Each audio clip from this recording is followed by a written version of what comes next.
Muzaffarpur court परिसर उस समय अफरा तफरी का माहौल बन गया जब एक अज्ञात व्यक्ति ने अचानक एक वकील के केबिन में घुसकर क्रिमिनल अधिवक्ता राजू शुक्ला पर हमला कर दिया।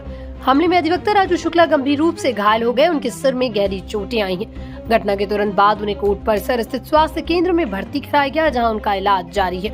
हमले के बाद मौके पर मौजूद अन्य अधिवक्ताओं ने तत्परता दिखाते हुए हमलावर को पकड़ लिया। गुस्साए अधिवक्ताओं ने उसकी जमकर पिटाई कर दी। इसी दौरान सूचना मिलने पर डायल 112 की टीम और नगर थाने की पुलिस मौके पर पहुंची और भीड़ से हमलावर को अपने कब्जे में लेकर थाने ले गए। पुलिस ने आरोपी को हिरासत में लेकर पूरे मामले की जांच शुरू कर दी है। इस अचानक हुए हमले की खबर कोर्ट परिसर में आग की तरह फैल गई। देखते ही देखते स्वास्थ्य केंद्र के बाहर बड़ी संख्या में अधिवक्ता जुट गए। घटना को लेकर वकीलों में भारी आक्रोश देखा गया और कोर्ट परिसर की सुरक्षा व्यवस्था पर गंभीर सवाल उठने लगे।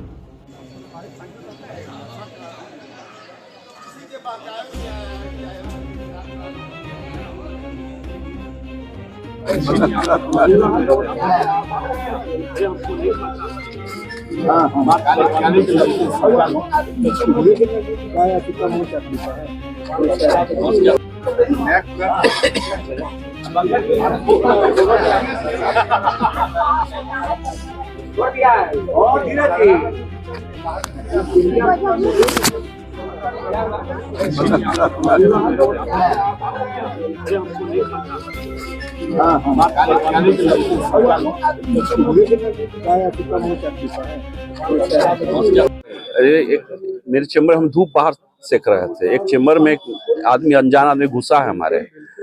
उसके बाद से हम पूछे भी हैं क्या बात है, क्यों घुसे हैं आप? तो नहीं कुछ बताया है, सीधे आगे बढ़ गया।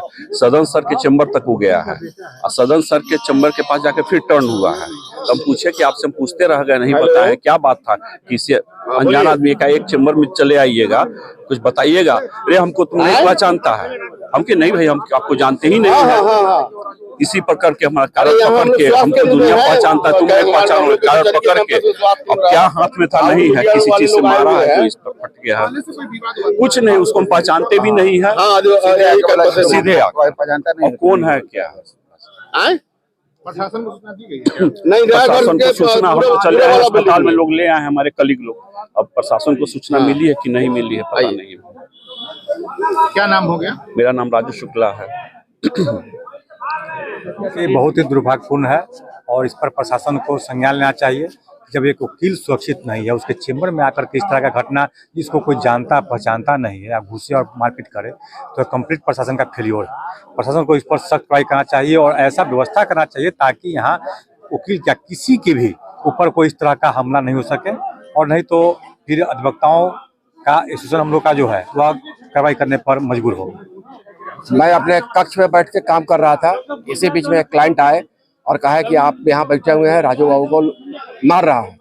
दौड़ते हुए गए तो देखे कि उनको जहाँ मोटरसाइकिल स्टैंड है वहाँ पर वो मार रहा था। मारने के क्रम में देखे कि उनका फैट से वो उनके सर पर मारा था और पूरा खून बहने लगा। हम लोग उसको पकड़ने का प्रयास किए, वो भागने लगा। भागने के क्रम में वो मोटरसाइकिल पर गिरा। इसी बीच में कई अधिवक्ता साथी जुट गए और जुटने के बाद उसको पकड़ा गया।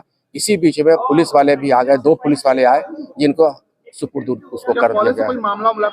ऐसा कोई मामला नहीं है, ना उसको हम लोग जानते हैं, ना कभी हम लोग देखे हैं। आज तक कभी देखे नहीं। हमारा और जो विक्टिम है उनका चैम्बर अगल बगल में है, लेकिन आज तक कभी हमने उसको देखा नहीं कि कभी आया। उनके द्वारा मालूम हुआ कि उनके चेयर पर आके बैठ गया था और जब पूछे कि क्या बात है, कौन हो, तो उसके बाद वो तू मैं करने लगा, गाली गलौज करने लगा, उग्र हो गया और उग्र होकर अटैक कर दिया, जानलेवा हमला किया। ये सरासर जानलेवा हमला है। वो पता नहीं किसके बहकावे में आया है, कौन है, इसकी गहन जांच होनी चाहिए। और मैं प्रशासन से भी ये मांग करूंगा कि ऐसे तत्वों को, जो ऐसे तत्व हैं जो कचहरी में आ जा रहे हैं इतने सिक्योरिटी के बावजूद, इन पर लगाम लगाई जाए, न तो किसी भी समय किसी भी अधिवक्ता की हत्या हो सकती है। क्योंकि उसका क्या इंटेंशन था ये प्रशासन बेहतर समझेगी और प्रशासन इसको गहराई से जांच करे। कुछ है नहीं। क्या पर्चा हो गया? प्रमोद शुक्ला, मैं एडवोकेट हूँ। कौन हुए जिन पे जिन पर हमला हुआ मेरे छोटे भाई हैं। क्या नाम हो गया? राजू शुक्ला।